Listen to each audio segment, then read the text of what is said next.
Welcome to your community portal. Here's how to approve or decline ARC request / modification request as a board member. Once you log into your portal, select Board Actions on the left-hand side panel. Then select ARCs. Here you will see your ARCs that you can address. Let's take a look at this one. A screen will pop up on the right side detailing the ARC request. Here you will see the homeowner's information and what they would like to do. Click the paperclip icon located here to open the attachment. This will open the Modification Request Form. Here you will verify all the information on the homeowner.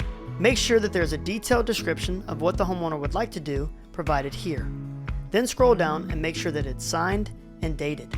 Sometimes an image is attached below the form. If there isn't one, scroll to the very top and click the drop-down window to see any other images attached.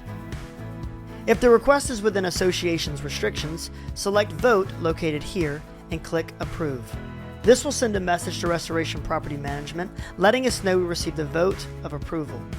If you choose to decline, you can type your reason why here. Then click the blue Submit button for us to receive your vote. If you need any additional assistance navigating your community's portal, please visit the link provided for more quick training videos or get in touch with us. We're happy to help.